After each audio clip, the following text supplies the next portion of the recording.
Assalamualaikum warahmatullahi wabarakatuh. Oke, kembali lagi dengan saya Nurlailatul Mafiro. Nah, pada video kali ini, yakni seri mata kuliah Geometri Transformasi, kita akan membahas tentang pengertian transformasi, komposisi transformasi, dan juga transformasi kebalikan atau disebut dengan inverse. Oke, kita akan membahas yang pertama, yakni transformasi. Nah, pengertian transformasi yakni misalkan V bidang Euclides, fungsi T dari V ke V disebut suatu transformasi jika dan hanya jika T merupakan sebuah fungsi bijektif. Nah, kita masuk pada contoh soal dari pengertian transformasi tadi. Nih, contoh 1.17. Diberikan sebuah lingkaran dengan jari-jari F dan pusat titik A pada bidang Euclides. Ditetapkan relasi T sebagai berikut. Untuk setiap P elemen dari V, TP sama dengan Q, sehingga jarak AP dikali jarak AQ sama dengan R kuadrat. Nah, yang kita cari yakni apakah T suatu transformasi. Kita masuk pada penyelesaian. Nah, sebelum penyelesaian, kita memerlukan dua syarat untuk menyelidiki fungsi tersebut. Nah, syarat yang pertama yakni T suatu fungsi dari V ke V. Yang kedua, T suatu fungsi dari bijektif. Nah, untuk mengetahui apakah T suatu fungsi bijektif, kita juga harus mengetahui T yakni suatu fungsi kepada atau subjektif dan T merupakan suatu fungsi satu-satu atau injektif. Nah, kita akan masuk pada syarat yang pertama tadi, yakni T suatu fungsi dari V ke V. Nah, ambil sembarang titik P. Kedudukan P terhadap lingkaran dan titik P, titik pusatnya memiliki 4 kemungkinan, yakni P sama dengan A, dan yang kedua P tidak sama dengan A tetapi di dalam lingkaran, P pada lingkaran, dan P di luar lingkaran. Nah, untuk P sama dengan A, misalnya Q sama dengan T, P sama dengan A, sehingga jarak AA dikali jarak AQ sama dengan R kuadrat. Nah, jarak AA tadi dideskripsikan sebagai dengan nilai 0. Nah, sehingga 0 dikali jarak AQ sama dengan R kuadrat. Maka diperoleh AQ sama dengan R kuadrat per 0. Nah, hasilnya itu tidak didefinisikan. Artinya, tak ada Q sehingga AA dikali AQ sama dengan R kuadrat. Nah, hal ini berakibatkan bahwa apabila P sama dengan A, tak ada Q elemen V, sehingga AP dikali AQ sama dengan R kuadrat. Jadi, T bukan fungsi dari V ke V. Nah, karena salah satu syarat dari dua syarat untuk membuktikan transformasi tersebut tidak terpenuhi, maka dapat disimpulkan bahwa T bukan suatu transformasi. Untuk yang kedua, kita akan membahas tentang komposisi transformasi. Nah, andaikan diberikan dua transformasi, yakni T1 dan T2, komposisi dari T1 dan T2 yang ditulis dengan notasi T1 bundaran T2 ditetapkan sebagai T1 bundaran T2, P sama dengan T1 dalam kurung T2P untuk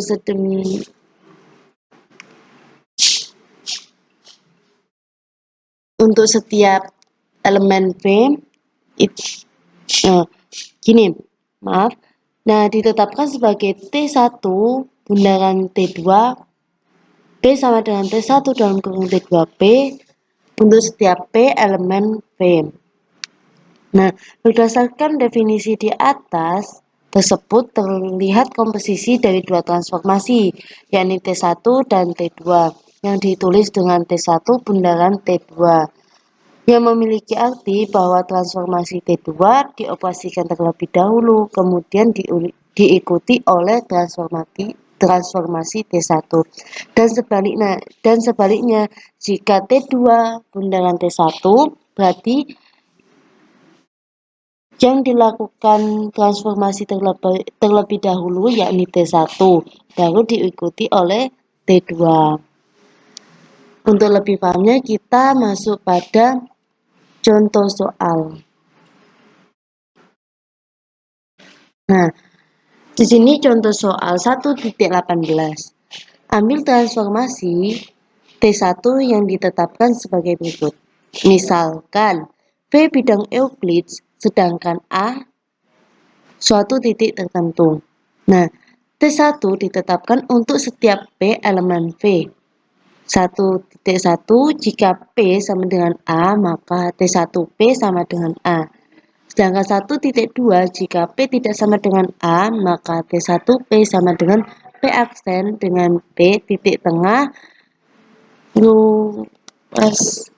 ruas garis AP. Nah, selanjutnya kita ambil relasi T2 yang ditetapkan sebagai berikut.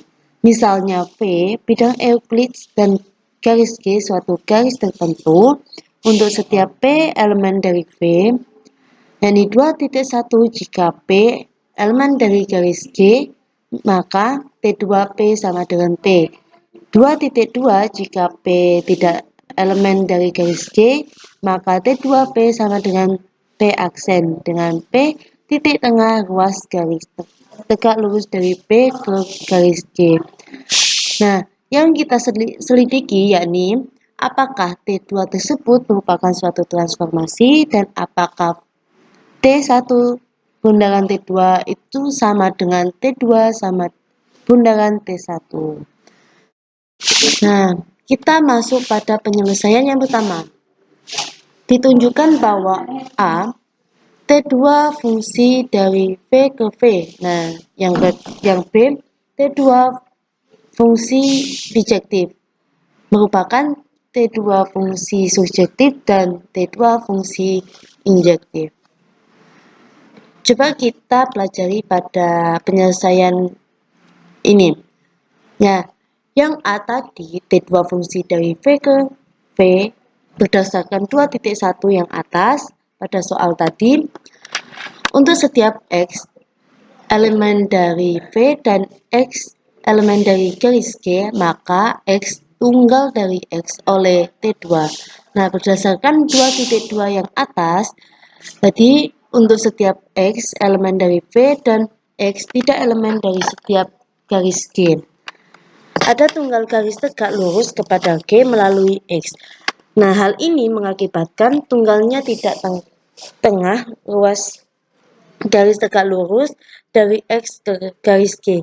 Jadi untuk X, elemen dari V dan X tidak elemen dari garis G.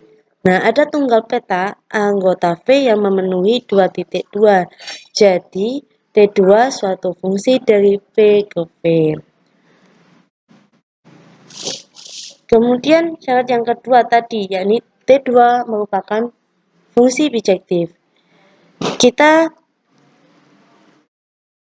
selesaikan dulu T2 fungsi kepada, yakni subjektif. Nah, ambil sembarang Y elemen dari V. Nah, apabila Y elemen dari garis G, ada prapeta Y oleh T2 apabila Y tidak elemen dari garis G. Kemudian ada tunggal garis L yang tegak lurus G melalui Y. Nah, misalnya himpunan N sama dengan garis G potongan dari L, irisan dari L akibatnya ada garis NY. Hal ini mengakibatkan ada ruas garis NX sehingga Y elemen dari ruas garis NX dan ruas garis YN sama dengan ruas garis XY. Nah, dari uraian tersebut ada X sehingga garis YX tegak lurus dengan garis G dan Y sama dengan TX. Jadi T2 merupakan fungsi kepada atau fungsi subjektif. Yang kedua yakni T2 fungsi 1,1 atau injektif. Nah, ambil dua titik sembarang X, Y elemen dari V sehingga X tidak sama dengan Y. Nah, untuk X, Y pada sisi yang berbeda oleh garis G, T2X tidak sama dengan T2Y sebab T2X dan T2Y itu terletak pada sisi yang berbeda oleh garis G. Nah, kita lihat ilustrasi gambar di bawahnya. Di sini dapat terlihat bahwa T2X dan T2Y itu berada pada sisi yang berbeda oleh garis G. Nah, selanjutnya untuk XY pada sisi yang sama dengan garis G dengan garis XY tegak lurus G karena garis XY tegak lurus garis G, maka jarak dari X ke G dengan jarak dari Y ke garis G itu berbeda. Akibatnya T2X tidak sama dengan T2Y sebab jarak dari T2X ke garis G itu separuh jarak dari X ke garis G. Nah, sementara itu jarak dari T2Y ke garis G itu separuh jarak dari Y ke garis G. Nah, perhatikan ilustrasi gambar di bawahnya. Selanjutnya untuk XY pada sisi yang sama oleh garis G, sedangkan garis XY tidak tegak lurus dengan garis G. Nah, hal ini berakibat ada garis L melalui X tegak lurus G dan garis M melalui Y tegak lurus G. Nah, ini maaf ada kesalahan penulisan mungkin. Seharusnya itu M. Nah, seharusnya M sejajar dengan L. Nah, karena T2X elemen dari L, T2Y elemen dari M dan L sejajar dengan M, maka T2X tidak sama dengan T2Y. Jadi T2 merupakan fungsi 1,1 atau fungsi injektif. Nah, karena T2 fungsi kepada dan 1,1 atau fungsi surjektif dan juga fungsi injektif, maka T2 pun suatu fungsi bijektif. Dengan demikian, T2 merupakan fungsi dari V kepada V dan bijektif sehingga T2 disebut sebagai suatu transformasi. Selanjutnya pembuktian yang kedua, yakni ambil sumbu X sebagai garis G dan sumbu Y sebagai garis yang melalui titik A, tegak lurus garis G. Nah, akibatnya titik A dapat dimisalkan berkoordinat 0, B. Nah, ambil sembarang titik P, X, Y elemen dari V.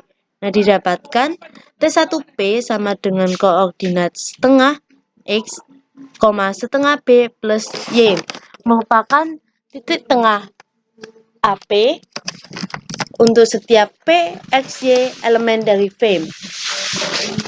Kemudian T2P sama dengan koordinat X, setengah Y untuk setiap P, X, Y elemen dari V. Nah, kita pandang T1 bundaran T2, ini P sama dengan T1, T2P sama dengan T1, koordinat X, setengah Y. Nah, kita masukkan yang T1P tadi, yakni X-nya jadi setengah Y, setengah X, maaf. Jadi, sama dengan setengah X, setengah B plus Y. Jadi, setengah dalam kurung B plus setengah Y. Nah, kemudian untuk yang T2 bundaran T1P sama dengan T2 T1P sama dengan T2 dalam kurung setengah X, setengah B, setengah dalam kurung B plus Y. Sama dengan setengah X, seperempat B plus Y. Nah, jadi T1 bundaran T2 B sama dengan T2 tidak sama dengan, jadi T1 bundaran T2 P tidak sama dengan T2 bundaran T1 P. Untuk setiap P, X, Y, X, Y elemen dari V. Nah, maka dari itu T1 bundaran T2 tidak sama dengan T2 bundaran T1. Nah, akibatnya dari contoh ini dapat ditarik kesimpulan bahwa pada komposisi transformasi tidak berlaku sifat komutatif.